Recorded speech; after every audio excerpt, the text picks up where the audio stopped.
Hello दोस्तों, आप लोग कैसे हैं। मेरा नाम अनुपम है। आज मैं एक्सप्लेन करने वाला हूँ बहुत ही मजेदार मूवी जिसका नाम है 65 मिलियंस ईयर अगो। इस मूवी में आपको दो एस्ट्रोनॉट दिखाए जाते हैं जो कि 65 मिलियन साल पहले इसी पृथ्वी पर पहुंच जाते हैं जहाँ पर डायनासोर होते हैं। और इस ग्रह को देखने पर आपको यही लगेगा कि ये पृथ्वी आज जैसी, लेकिन ये दोनों एस्ट्रोनॉट पहुंच जाते हैं इसी पृथ्वी पर 65 मिलियन साल पहले। तो क्या ये दोनों एस्ट्रोनॉट इस ग्रह पर वापस अपनी आज की पृथ्वी पर आ पाएंगे? यह तो इस मूवी का एक्सप्लेनेशन देखने के बाद ही पता चल पाएगा। कहानी की शुरुआत में दिखाते हैं एक ग्रह को जिस ग्रह का नाम होता है सुमेरिस। उस ग्रह के लोग इतने ज्यादा विकसित हो चुके थे कि वे भी टाइम ट्रेवल के थ्रू दूसरे ग्रह पर जा सकते थे और अपने बीते हुए टाइम पर भी जा सकते थे। इस कहानी के जो लीड एक्टर हैं उनका नाम है माइल्स। माइल्स अपने परिवार के साथ समंदर के बीच पर एंजॉय कर रहा था। वहाँ पर उनकी बेटी होती है जिसका नाम होता है नेविन। नेविन एक ऐसी बीमारी से लड़ रही थी जिसके इलाज में काफी ज्यादा पैसे लगते और उतने ज्यादा पैसे माइल्स के पास नहीं थे।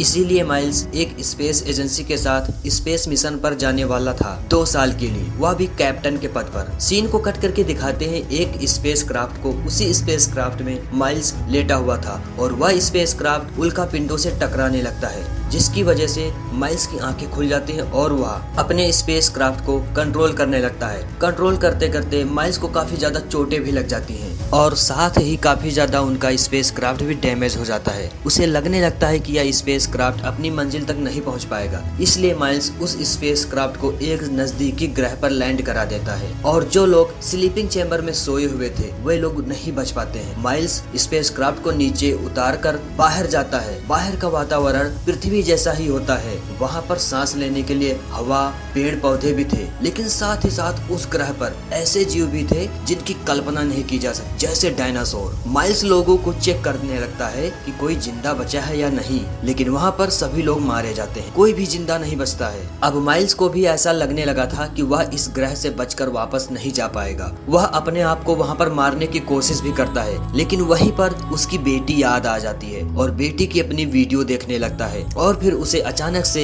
एक इंडिकेट मिलता है जिससे पता चलता है कि अब भी कोई स्लीपिंग चैम्बर में बचा हुआ है। माइल्स उस स्लीपिंग चैम्बर को ढूंढ लेता है। उसमें से एक लड़की निकलती है जो कि जिंदा होती है और माइल्स उसका ट्रीटमेंट करता है और यहाँ पर भी पता चलता है कि उस लड़की की लैंग्वेज और माइल्स की लैंग्वेज काफी ज्यादा अंतर में है। वे दोनों आपस में बातें तो करते हैं पर आपस की बातें समझ नहीं पाते हैं। काफी देर तक दोनों अनजानी भाषा में बातें करते हैं और फिर वहीं पर पता चलता है कि उस लड़की का नाम कोवा होता है।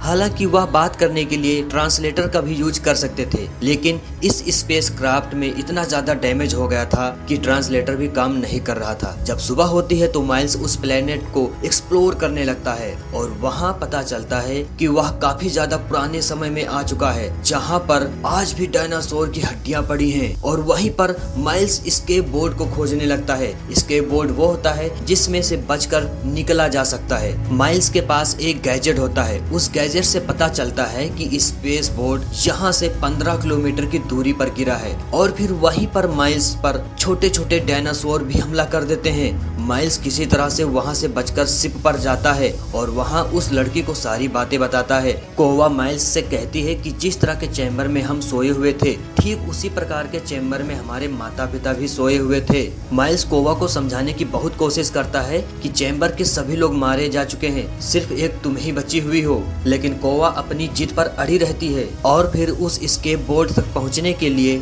माइल्स उससे झूठ बोलता है कि आपके माता पिता शायद उस पहाड़ी पर हैं जहां पर स्केप बोर्ड गिरा है। और फिर दोनों लोग अपना बोरिया बिस्तर बांध कर निकल पड़ते हैं अपने मिशन पर। यह रास्ता दिखने में जितना आसान था उतना आसान था नहीं, क्योंकि यहाँ पर उड़ने वाले डायनासोर, पानी वाले डायनासोर और जमीन पर भी रहने वाले डायनासोर थे। यह रास्ता बहुत ही खतरनाक परिस्थितियों से भरा हुआ था। जंगल का काफी ज्यादा सामना करने के बाद उन्हें एक झरना टाइप का मिलता है और वहीं पर रुक गए दोनों लोग। बैठकर आराम करने लगते हैं, चैन की सांस लेते हैं। आराम करते करते वहीं पर एक छोटा सा पेड़ होता है। उस पेड़ पर माइल्स चढ़ जाता है और अपने गैजेट के थ्रू स्केप बोर्ड को देखने लगता है। अचानक से उस पेड़ की टहनी टूट जाती है और माइल्स नीचे गिर जाता है, जिसमें उसका लेफ्ट साइड फ्रैक्चर हो जाता है। उस टहनी के टूटने की आवाज से आसपास के बड़े जीव जैसे कि डायनासोर माइल्स के पास आने लगते हैं और उन पर हमला भी करने लगते हैं। माइल्स के पास इलेक्ट्रिक गन थी, थोड़े से बॉम्ब भी थे,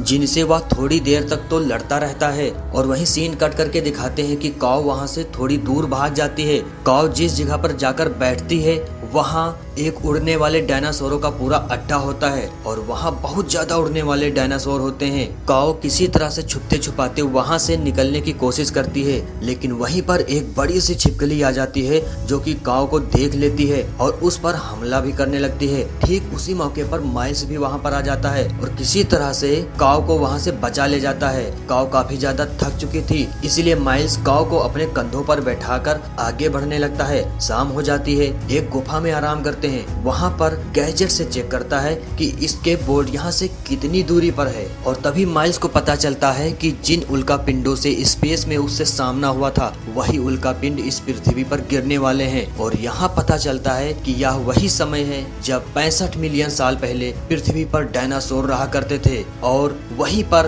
बारिश हुई थी उल्का पिंडों की, जिसमें सारे के सारे डायनासोर मारे गए थे। और फिर सीन को कट करके दिखाते हैं कि सुबह होने वाली है। जैसे ही माइल्स और काऊ गुफा से बाहर निकलने वाले होते हैं, बाहर एक डायनासोर आ जाता है जो कि उन दोनों पर हमला कर देता है। वहां से बचने के लिए दोनों सुरंग में घुसते चले जाते हैं और वे सुरंग का साइज इतना ज्यादा छोटा था कि वहां से निकल पाना बहुत ही मुश्किल का काम था। कैसे तैसे करके उस सुरंग से निकलते हैं। वहां से निकलने के बाद माइल्स देखता है कि काऊ उसके आसपास नहीं है और फिर माइल्स दोबारा चेक करता है कि वे उल्कापिंड कहां पर आ चुके हैं। उल्कापिंड काफी ज्यादा नजदीक आ चुके थे। वह अपने इसके बोर्ड की तरफ भागने लगता है और अचानक से उसका पैर एक दलदल में चला जाता है। माइल्स डूबने वाला ही होता है, लेकिन किसी तरह से जान बचाते बचाते काऊ वहां पर आ जाती है और माइल्स को बचा लेती है। और माइल्स वहीं पर काऊ से गले मिल जाता है। उसे ऐसा लगने लगता था कि यही मेरी बेटी है। काफी ज्यादा मुश्किलों का सामना करने के बाद आखिरकार वे अपनी मंजिल तक पहुंच जाते हैं, जहां पर स्केप बोर्ड होती है। और सबसे अच्छी बात यह थी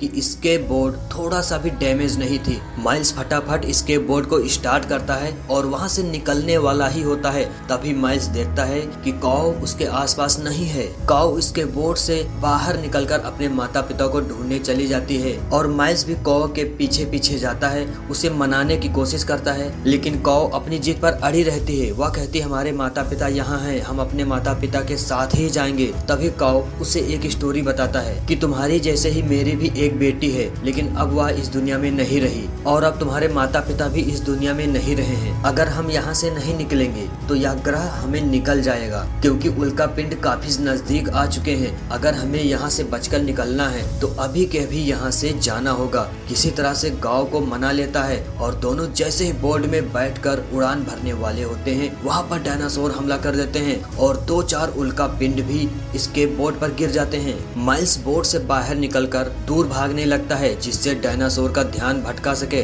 डायनासोर माइल्स को मारने वाला ही होता है। तभी वहाँ पर काऊ माइल्स की बेटी के होलोग्राम चला देता है, जिससे डायनासोर का थोड़ी देर के लिए ध्यान तो भटक जाता है और माइल्स वहाँ से भागने लगता है। लेकिन डायनासोर माइल्स का पीछा छोड़ने वाले नहीं थे। माइल्स एक ऐसी जगह पर भाग कर जाता है जहाँ पर वॉल्केनो फटने वाले ही होते हैं। एक वॉल्केनो फटने से पहले ही माइल्स उस पर जंप करके आगे निकल जाता है, लेकिन डायनासोर वहीं पर फंस जाता है और काऊ भी आ जाती है। डायनासोर की आंख फोड़ देती है और उस वॉल्केनो से निकलने वाली गर्म हवा और एसिड के कारण उस डायनासोर की चमड़ी जल जाती है। कैसे तैसे दोनों वहां से निकल पाते हैं और उड़ान भर कर जब वहां से निकलते हैं तो काफी ज्यादा उल्का पिंडों से सामना करना पड़ता है और इसी प्रकार इस मूवी की हैप्पी एंडिंग हो जाती है। तो दोस्तों, अगर वीडियो की एक्सप्लेनेशन अच्छी लगी है तो चैनल को सब्सक्राइब जरूर कर देना और वीडियो को लाइक करना बिल्कुल मत भूलना और कमेंट में अपनी राय जरूर बता देना। Thanks for watch.